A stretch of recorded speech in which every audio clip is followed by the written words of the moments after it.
Hello class 10th वाले बच्चों, this is date 28th of July 2020। Class 10 science light का lecture number 3, physics का chapter है light, उसका लेक्चर नंबर 3 चल रहा है।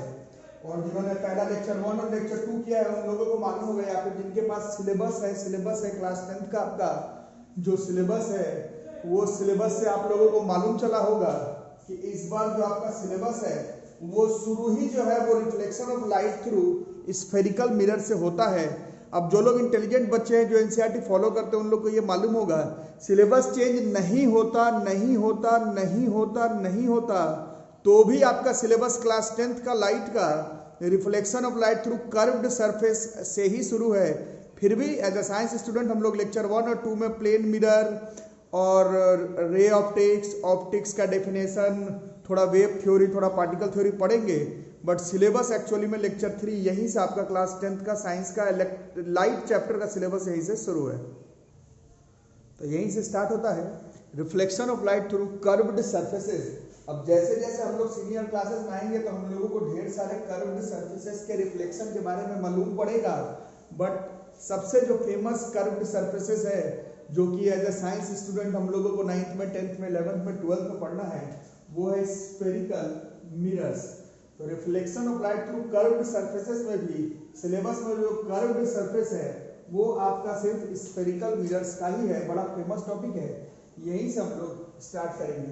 तो पहला वाला जो स्फेरिकल मिरर है this is our concave mirror. अच्छे से देख लेना, 50 बार नहीं बताऊंगा, अच्छे से देख लेना, 50 बार नहीं बताऊंगा, अच्छे से देख लेना, 50 बार नहीं बताऊंगा। तो ये जो डॉटेड लाइन से बना हुआ है ये शीशा है, कैसा शेप का? स्फेरिकल शेप का। इसी वजह से कॉन्सेप्ट में स्फेरिकल मिरर शब्द आता है। ये जो शीशा है वो स्फेरिकल है, ये जो शीशा है वो जो शीशा है स्फेरिकल है। मिरर बनाने के लिए हम लोगों को मालूम है कि शीशा की एक साइड को पॉलिश करना पड़ता है, पेंट करना पड़ता है, प्लेन बनाना पड़ता है, रिफ्लेक्टिंग सरफेस बनाना पड़ता है। तो अगर ध्यान से देखना, ये जो ग्लास है इसका सेंटर कहां पर है? इस तरफ, इस ग्लास का सेंटर, मिरर का नहीं, ग्लास का सेंटर इस तरफ हो। अब polish, reflecting surface, plane, paint इस तरह से करना है कि जब रिफ्लेक्शन हो तो रिफ्लेक्शन ऑफ जो लाइट हो वो उस शीशा के सेंटर के तरफ आना चाहिए।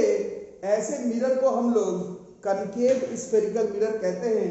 नहीं समझ में आए तो देखो, ये मेरा एक स्फेरिकल शीशा था, ये मेरा एपर्चर है, ये मैंने इसमें पॉलिश किया है। पॉलिश कुछ इस तरह से हुआ है कि ऑब्जेक्ट अगर यहाँ पर लेते हैं, कल ऑब्जेक्ट वगैरह के बारे में बताया गया है, तो जैसे इसमें लाइट रे जब निकलेगा तो ये इस मिरर से टकराने के बाद किस तरफ आएगा, तो ये जो शीशा है उसके सेंटर के तरफ ही रिफ्लेक्शन किस तरफ होगा? ऑब्जेक्ट से रिफ्लेक्शन कुछ इस तरह होना चाहिए कि रिफ्लेक्शन उस मिरर से होने के बाद उस शीशा के सेंटर के तरफ रिफ्लेक्शन होना चाहिए, शीशा के सेंटर के तरफ रिफ्लेक्शन होना चाहिए। वैसे मिरर को हम लोग कनकेव स्फेरिकल मिरर कहते हैं। स्कूल में सिखाया दिया जाता है कि बाहर से पेंट कर दो तो कनकेव, अंदर से पेंट कर दो तो कन्वेक्स। ऐसा नहीं याद करना है, हम लोगों को याद करना है ऐसा तरह से पॉलिश करना है, ऐसे तरह से पेंट करना है, ऐसे तरफ से स्फेरिकल शीशा को पॉलिश, पेंट, रिफ्लेक्टिंग सरफेस बनाना है कि जब उससे रिफ्लेक्शन हो तो रिफ्लेक्शन शीशा के सेंटर के तरफ से होते हुए जाए, शीशा के सेंटर ऑफ कर्वेचर के तरफ से होते हुए जाए। ऐसे मिरर को हम लोग कनकेव मिरर कहते हैं। अब ये डायग्राम मत बनाना, ये बस समझाने के लिए बताया था, ये हम लोग अभी बनाएंगे दोबारा से, अभी तो सिर्फ डेफिनेशन है। तो type of spherical mirror in which reflection of light takes place towards the centre of curvature of spherical mirror. Spherical mirror के towards the centre of curvature के तरफ से होना चाहिए। वैसे स्फेरिकल मिरर को हम लोग कनकेव स्फेरिकल मिरर कहते हैं।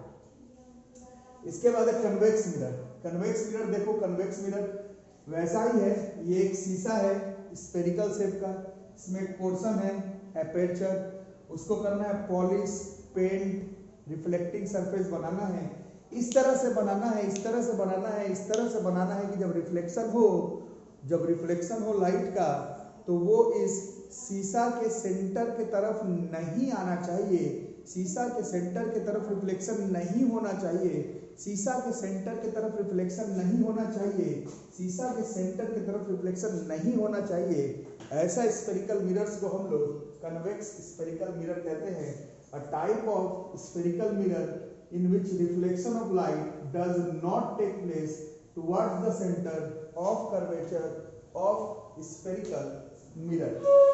ठीक है, इसको नोट करके रखो। चलो अब आगे देखते हैं, फिर से बनाते हैं कनकेव मिरर। तो ये कनकेव मिरर आपने बना लिया,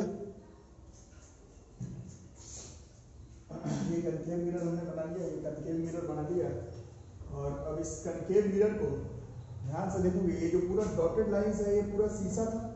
इस शीशा में से जितना हिस्सा काट करके पॉलिश किए हो, जितना हिस्सा काट करके अपना मिरर बनाए हो, जितना हिस्सा काट करके पेंट किए हो, जितना हिस्सा काट करके इसको एक कर्व्ड सरफेस में रिफ्लेक्टिंग सरफेस बनाए हो, उसको हम लोग एपर्चर कहते हैं।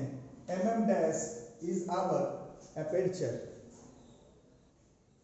ठीक है, अब देखो ये जो एपर्चर है, ये जो एपर्चर है, एपर्चर है, एपर्चर, एपर्चर, एपर्चर, एपर्चर का जो मिडिल पॉइंट जिसको हम लोग कंसीडर करते हैं, इसको हम लोग कंसीडर करते हैं पोल।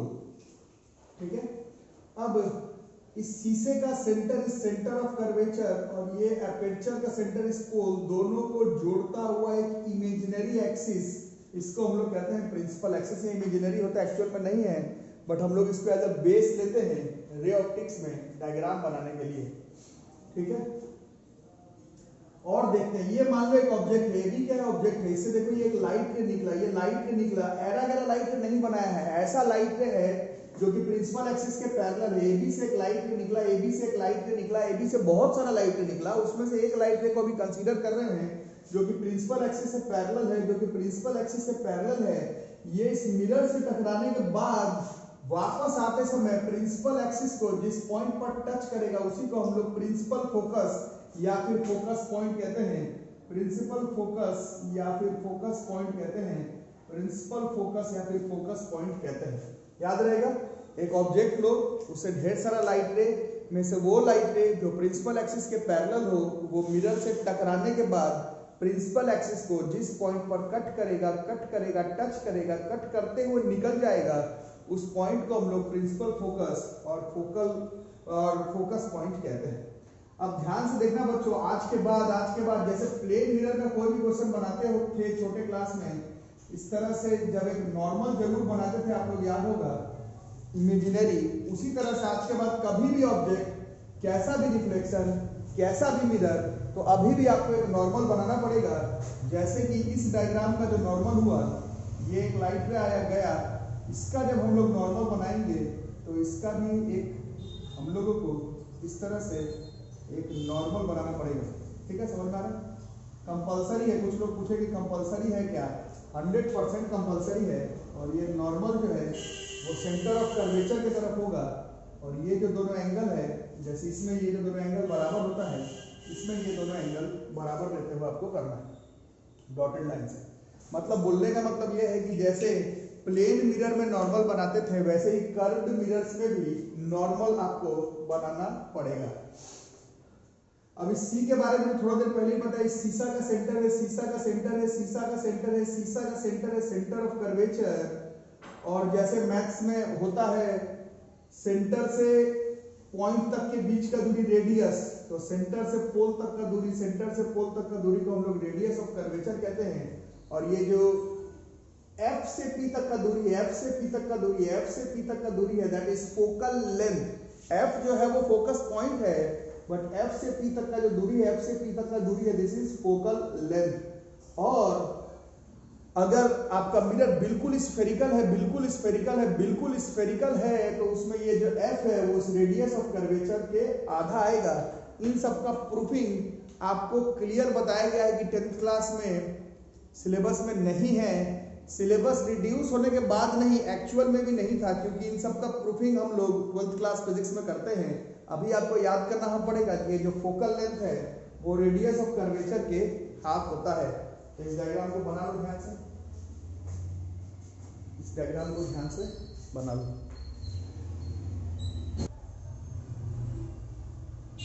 कन्वेक्स के लिए देख लिया जाए तो डायग्राम तो थोड़ा पहले एक्सप्लेन कर दिया गया था, अभी भी वही है। ये mm डैश जो है वो अपर्चर है, p जो है वो पोल है, c जो है वो सेंटर ऑफ कर्वेचर है, x डैश जो है वो प्रिंसिपल एक्सिस है। अंतर क्या है, डेफिनेशन में ही बताया गया था। अंतर ये है कि इस पर रिफ्लेक्शन जो होगा वो इस शीशा के सेंटर के तरफ नहीं होगा। तो जैसे ऑब्जेक्ट अगर इधर है, देखो ये एक ऑब्जेक्ट है, इसे ढेर सारा लाइट निकला, एक लाइट से ऐसा जो प्रिंसिपल एक्सिस के पैरेलल है, ये टकराने के बाद अब ये मिरर के तरफ नहीं आ सकता, मिरर से दूर भाग जाएगा, मिरर से दूर। इस वजह से इसको हम लोग डाइवर्जिंग मिरर भी कहते हैं, इसको हम लोग डाइवर्जिंग मिरर भी कहते हैं, डाइवर्जिंग मिरर भी कहते हैं इसको हम लोग। तो ये जो है वो दूर भाग गया। अब ध्यान से देखना, अगर ये दूर भाग गया, इसको पीछे लाते अपने से, ये जो दूर भाग गया इसको अगर पीछे लाते लाते लाते लाते लाते लाते लाते लाते लाते समय जहां पर ये प्रिंसिपल एक्सिस को टच करता, वो अब प्रिंसिपल फोकस है। अभी भी वही है, यहाँ से यहाँ तक का दूरी फोकल लेंथ है, focal length radius of curvature के आधा है। और ये जो यहाँ से डाइवर्ज किया तो वहां पर भी हम लोगों को एक नॉर्मल बनाना पड़ेगा, नॉर्मल में आई और ये आर बराबर होगा। और ये जो नॉर्मल है बॉस, इसको अगर खींचते हैं तो ये किसी भी कीमत पर सेंटर ऑफ कर्वेचर पर आएगा। तो ये अंतर है कनकेव मिरर और कन्वेक्स मिरर के बीच में, जिसके बारे में अभी हम लोग और डिस्कशन करेंगे। इसके बारे में हम लोग दोबारा से भी डिस्कशन करेंगे। अब देखो बच्चों, image formation through concave mirror, image formation through concave mirror. तो ये एक कनकेव मिरर का सेटअप है, पोल है, अपर्चर है, सेंटर ऑफ कर्वेचर है, इसके आधा दूरी पर अभी आपको बताया गया कि फोकस पॉइंट है। ठीक है, अब कोई भी ऑब्जेक्ट ले लो, लेक्चर 1 में बताया गया ऑब्जेक्ट का डेफिनेशन एक बार देख लो, और कोई भी ऑब्जेक्ट ले लो, कहीं पर भी रख दो, इस प्रिंसिपल एक्सिस पर, इस प्रिंसिपल एक्सिस पर कहीं पर भी रख दो। तो मैंने मान लो इसको हटा देता हूँ, ज़्यादा नाम लिखने कंफ्यूजन हो जाएगा। कोई भी एक ऑब्जेक्ट ले लेते हैं, मान लो कि मैंने एक ऑब्जेक्ट ले लिया भैया, यहाँ पर ये एक ऑब्जेक्ट है। इस ऑब्जेक्ट, अगर ये ऑब्जेक्ट है तो इससे क्या निकल रहा है, लाइट रेस। कितना लाइट रेस, इनफाइनाइट। पहले क्लास में बताया गया है कि इमेज फॉर्मेशन करने के लिए आपको कम से कम 2 या 2 से अधिक लाइट रेज मिरर से रिफ्लेक्ट होने के बाद बताना है कि किस पॉइंट पर मिलता है या फिर नहीं मिलता है। ठीक है, तो इस चीज को हम लोग ख्याल रखेंगे, इस चीज को हम लोग ख्याल रखेंगे। तो इस ऑब्जेक्ट से बन तो इनफाइनाइट लाइट रे निकल रहा है, बट हम लोग इमेज फॉर्मेशन के लिए कम से कम 2, ज्यादा से ज्यादा 3 लाइट रेस का इस्तेमाल करेंगे। ठीक है, अच्छा, और जो लोग पढ़ने में अच्छे, देखो ऑब्जेक्ट को कहां कहां पर रख सकते थे, कहां कहां पर रख सकते थे। देखो ये पोल और फोकस के बीच में रख सकते थे, तो वो एक केस होगा। एफ पर रख सकते हैं, दूसरा केस होगा। एफ से सी के बीच में रख सकते हैं, वो तीसरा केस होगा। सी पर रख सकते हैं, चौथा केस होगा। सी से पीछे रख सकते हैं, 5वां केस होगा। बहुत दूरी पर रख देंगे, 6ठा केस होगा। वो सब हम लोगों को पढ़ना है 10th क्लास में ही। अभी सिर्फ ऊपर ऊपर से बताया जा रहा है कि इमेज फॉर्मेशन प्लेन मिरर में किस तरह से होगा। ठीक है, तो अभी ऐसे रैंडम है, रैंडम एक डायग्राम बस ऐसे रैंडमली है। एक ऑब्जेक्ट को रखा इस तरह से, इस ऑब्जेक्ट से ढेर सारा लाइट निकला। एक पैरेलल वाला लेते हैं, किसके पैरेलल, प्रिंसिपल एक्सिस के पैरेलल। तो अभी आपको बताया गया कि प्रिंसिपल एक्सिस के पैरेलल अगर कोई भी लाइट निकलता है तो वो इस कनकेव मिरर से, कनकेव मिरर को हम लोग कन्वर्जिंग मिरर भी कहते हैं। इसका शेप ही ऐसा है, ये लाइट को कन्वर्ज कर देगा, लाइट को ये कन्वर्ज कर देगा। अभी बताया गया था प्रिंसिपल एक्सिस के पैरेलल हो तो जाते समय ये कन्फर्म है कि ये फोकस से होते हुए निकलेगा। ठीक है, पहला चीज। अच्छा, और जो लोग पढ़ने में अच्छे हैं, ऑप्टिक्स चैप्टर का कोई भी टॉपिक, कोई भी डायग्राम बनाते समय एरो मार्क छूटना नहीं चाहिए। अगर एरो मार्क छूटा, मार्क्स कटेगा वो तो बात की बात है, खुद को ही एक चमेटा ले लेना कि मैंने एरो मार्क छोड़ दिया।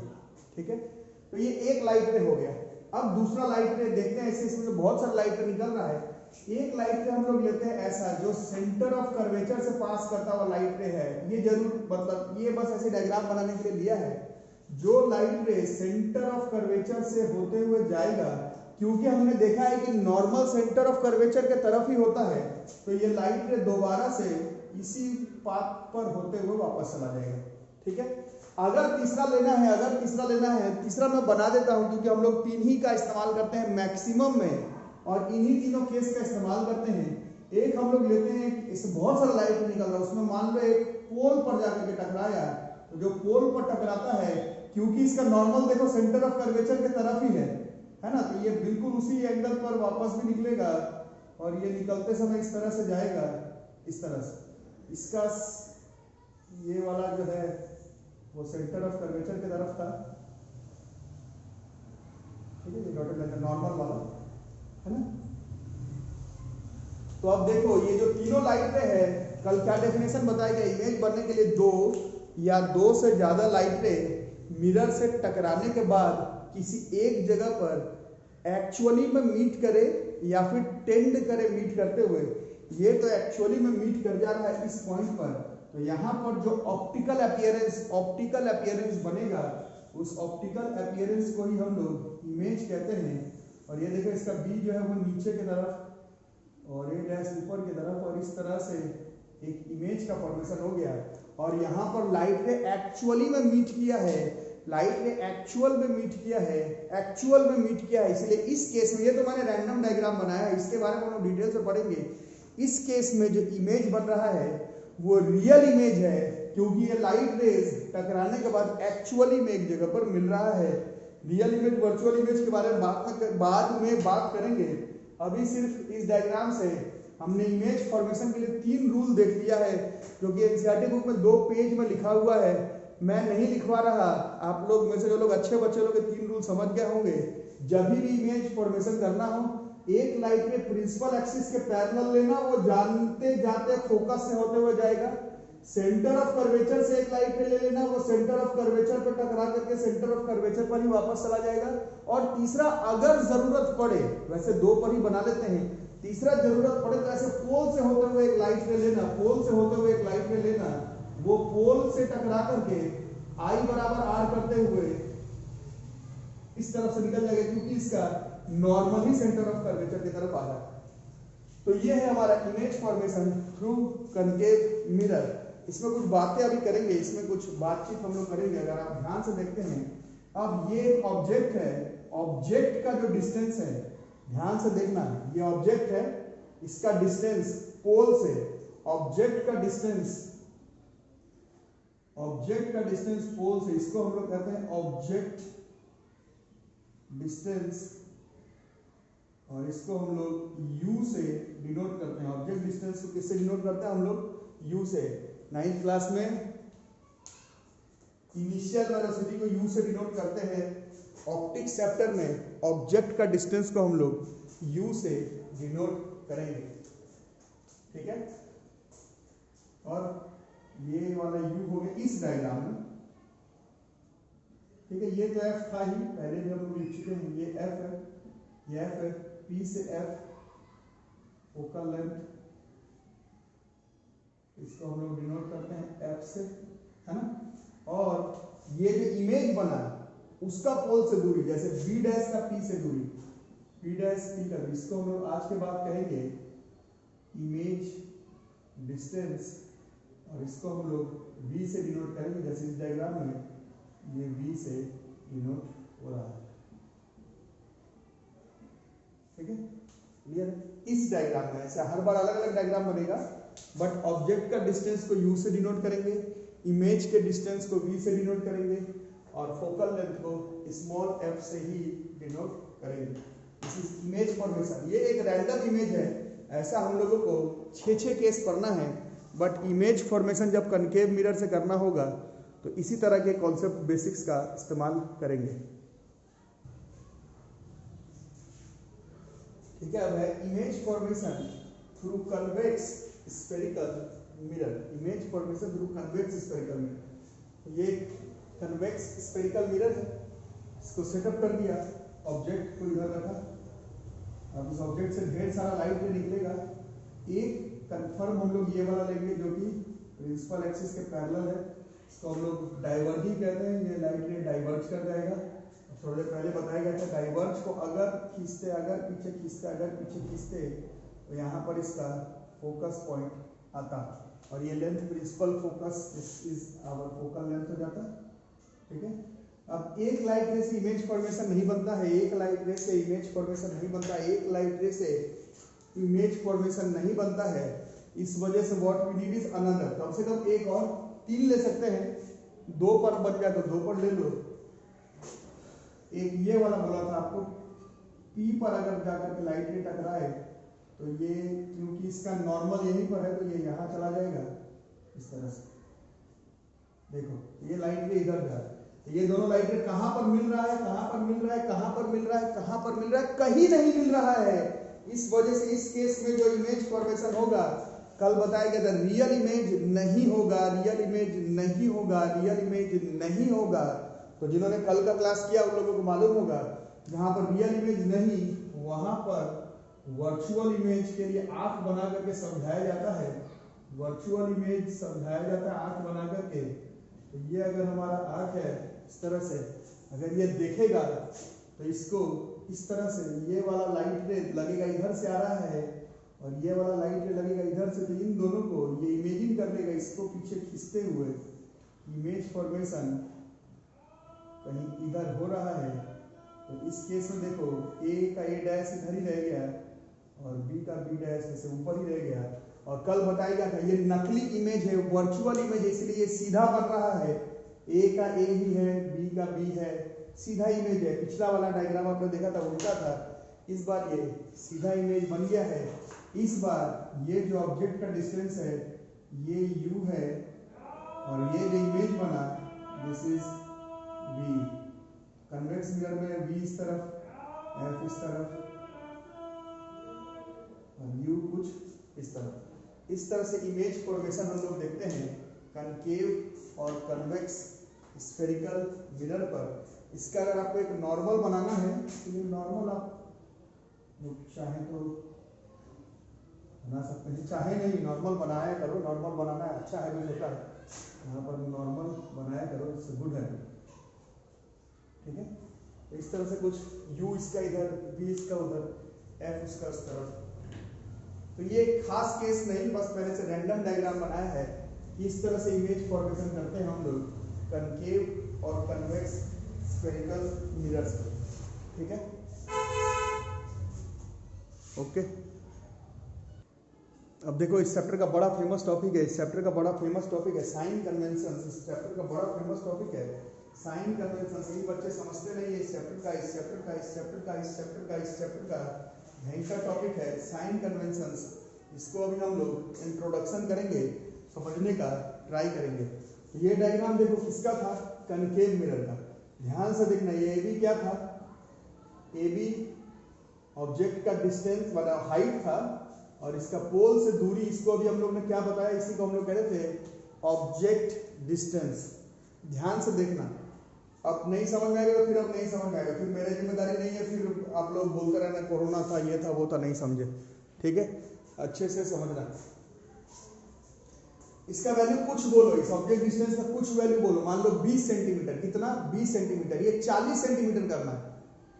मान लो ये 20 है, इसको 40 करना है, तो ऑब्जेक्ट किधर जाएगा, ये 20 है, इसको 40 करने के लिए ऑब्जेक्ट को इस तरफ लेके जाना पड़ेगा, है ना। अरे जाना पड़ेगा कि नहीं, बोलो। वो लाइट में और जरा दो अगर नहीं समझ में आया तो आना चाहिए आप लोगों को समझ में, है ना। अब क्लियर आना चाहिए समझ में, नहीं तो दिक्कत हो जाएगा बच्चों। ये 20 है, इसको 40 करना है, तो ऑब्जेक्ट को इधर लेकर के आना पड़ेगा। मतलब लेंथ को बढ़ा रहे हो 20 से 40 ऑब्जेक्ट, लेकिन जिस तरफ लाइट का डायरेक्शन है उसके ऑपोजिट डायरेक्शन में जा रहा है। मीनिंग क्या समझे, कभी भी कोई वैल्यू अगर आपको बढ़ाना पड़े लाइट के डायरेक्शन के विपरीत डायरेक्शन में जाकर के, उसको ऑप्टिक्स में निगेटिव कंसीडर किया गया है। समझ में आया बात। जैसे 20 है 40, मतलब ऑब्जेक्ट डिस्टेंस तो बढ़ाना है, लेकिन ऑब्जेक्ट लाइट का डायरेक्शन इस तरफ है और तुम उसको उसके ऑपोजिट डायरेक्शन में ले जा रहे हो, तभी जाकर के वो लेंथ बढ़ रहा है। इसी को निगेटिव कंसीडर किया गया है ऑप्टिक्स में। मतलब केसेस तो हम लोग कल परसों पढ़ेंगे, बट कोई भी केस हो, कनकेव मिरर में ये जो U का वैल्यू है that will always be negative. Concave mirror में ऑब्जेक्ट डिस्टेंस हमेशा निगेटिव होगा। रट्टू तोते वाले जो लोग हैं उन लोग रट भी सकते हैं। अच्छे बच्चे इसको समझने का ट्राई करेंगे। कभी भी कोई लेंथ बढ़ाना है, बट बढ़ाने के लिए उसको अगर ऐसे डायरेक्शन में ले जाना पड़े जो कि लाइट के ऑपोजिट डायरेक्शन में है, तो उसी का ऑप्टिक्स में हम लोग निगेटिव कंसीडर करते हैं। ठीक है, अब हम लोग थोड़ी सी फोकल लेंथ के बारे में बात करते हैं। आप ही लोग बताओ जरा सा फोकल लेंथ के बारे में, आप ही लोग थोड़ा सा बता दो, आप ही लोग बता दो। इस केस में देखो, ये फोकल लेंथ मान लो 10 है, 10 20 कैसे होता? 20 के लिए इसे आपको इधर जाना पड़ता है ना। फिर वही बात हो गया, लेंथ बढ़ाना है और तुम इस तरफ लेकर के जा रहे हो जो कि लाइट के डायरेक्शन के ऑपोजिट में है, उसको निगेटिव कंसीडर किया गया है। इसलिए केस कोई भी हो, केस कोई भी हो, कनकेव मिरर का एफ जो है, केस कोई भी हो, कनकेव मिरर का एफ निगेटिव होगा। केस कोई भी हो, कनकेव मिरर का एफ निगेटिव होगा। केस तो कल पढ़ेंगे, कोई भी हो, but focal length concave mirror का हमेशा निगेटिव होगा। ये देखो क्या है, ये है हाइट है ऑब्जेक्ट का, इसको हम लोग कहते हैं ऑब्जेक्ट का हाइट। ऑब्जेक्ट का हाइट, ऑब्जेक्ट का हाइट, ये आसान है। ये प्रिंसिपल एक्सिस के ऊपर जैसे ही होगा उसको पॉजिटिव लेना है। जब भी ऑब्जेक्ट का हाइट प्रिंसिपल एक्सिस के ऊपर, उसको पॉजिटिव लेना है। ऑब्जेक्ट का ही नहीं, कोई भी हाइट अगर प्रिंसिपल एक्सिस के ऊपर है तो उसको पॉजिटिव लेना है। कोई भी केस हो, कैसा भी केस हो, यह हाइट ऑफ ऑब्जेक्ट हमेशा पॉजिटिव ही आएगा। ठीक है, बाकी दो चीज क्या बच गया? एक बच गया वी, इमेज डिस्टेंस। तो इमेज डिस्टेंस बच्चों अभी मैंने थोड़ी देर पहले बताया था कि 6 अलग अलग केस में इमेज अलग अलग जगह पर बनेगा, तब हम लोग उसका साइन कन्वेंशन डिस्कस करेंगे। साइन कन्वेंशन में वी का साइन कन्वेंशन नहीं डिस्कस करते हैं जनरल में। जनरल में कनकेव मिरर में यू हमेशा निगेटिव, एफ हमेशा निगेटिव, हाइट ऑफ ऑब्जेक्ट हमेशा पॉजिटिव। कन्वेक्स के लिए देखो, ये हाइट ऑफ ऑब्जेक्ट, ये देखो ये ऑब्जेक्ट डिस्टेंस है 10, मान लो 10 है। 20 कैसे होता? कहां लेके जाते? इस ऑब्जेक्ट डिस्टेंस को 10 है, इसको 20 लेके जाने के लिए तुमको इधर लेकर के जाना पड़ता? अरे होता ना, इधर ये 10 है तो 20 कैसे होता? इधर ले जाते। बट लाइट रे इस तरफ जा रहा है, फिर से तुम लाइट रे को ऑपोजिट डायरेक्शन में जा करके अपना लेंथ बढ़ा रहे हो। इसीलिए यू का वैल्यू, कनकेव मिरर हो चाहे कन्वेक्स मिरर हो, ये हमेशा जी निगेटिव ही रहता है। यू का वैल्यू हमेशा निगेटिव रहेगा, यू का वैल्यू हमेशा जी निगेटिव रहेगा। अब देखते हैं एफ के बारे में, इसका फोकल लेंथ बताओ, खुद से बताओ। ये मान लो 20 है, 30 कैसे होता? ये 20 तो 30 तो इधर होता, 40 इधर होता, 50 इधर होता। लेंथ किस तरफ बढ़ रहा है? इस तरफ। और लाइट किस तरफ आ रहा था? तो लाइट भी इसी तरफ आ रहा था। ये तो टकरा करके उधर चला गया, टकराने से मतलब नहीं है। लाइट किस तरफ जा रहा था? लाइट इस तरफ जा रहा था और तुम्हारा लेंथ इसी तरफ बढ़ रहा है, 10 20 30 40 50। मतलब तुम्हारा लेंथ जो बढ़ा रहे हो वो लाइट के ही डायरेक्शन में बढ़ा रहे हो, ऐसे को ही पॉजिटिव लिया जाता है। कन्वेक्स मिरर का केस कुछ भी हो जाए, एफ की value will always be positive, F की वैल्यू हमेशा पॉजिटिव रहेगी। और हाइट ऑफ ऑब्जेक्ट आप लोग देख रहे हैं, ये हमेशा प्रिंसिपल एक्सिस के ऊपर ही है, तो ये हाइट ऑफ ऑब्जेक्ट जो है वो पॉजिटिव ही होगा। वी कहां पर होगा? वी का कन्वेंशन कैसा बनेगा? उसके लिए हम लोगों को अलग अलग केसेस पढ़ना है। कनकेव मिरर के केस में 6 अलग अलग केस और कन्वेक्स मिरर के केस में 2 अलग अलग केसेस डिसाइड करने के बाद हम लोग देखेंगे कि उसमें v का वैल्यू, इमेज डिस्टेंस पॉजिटिव आ रहा है कि निगेटिव। बट रूल यही रहेगा, अगर वो लेंथ बढ़ रहा हो लाइट के डायरेक्शन में तो पॉजिटिव लेंगे, अगर वो लेंथ बढ़ रहा हो लाइट के ऑपोजिट डायरेक्शन में तो वो निगेटिव लेंगे। v का निगेटिव पॉजिटिव उसके केसेस के ऊपर डिपेंड करता है, जो कि हम लोग आगे पढ़ेंगे तब देखेंगे। But u negative, f negative, ho positive हमेशा होगा कनकेव मिरर के लिए, u negative, f positive, ho हमेशा पॉजिटिव होगा कन्वेक्स मिरर के लिए। आज का वीडियो यही तक रहेगा। वीडियो पसंद आ रहा है तो वीडियो को लाइक करो, चैनल को सब्सक्राइब अभी तक नहीं किया है तो सब्सक्राइब करके रखो, दोस्तों से वीडियो शेयर करो, पेरेंट्स को फी के लिए एक बार रिमाइंड करवा दो, एडमिशन नहीं लिया तो एडमिशन ले लो, घर पर रहो, सेफ रहो, कोरोना से बच करके रहना है और सिलेबस हम लोगों को कंप्लीट भी करना है। ठीक है, चलो वीडियो को लाइक जरूर करना, चैनल को सब्सक्राइब। चलो थैंक यू।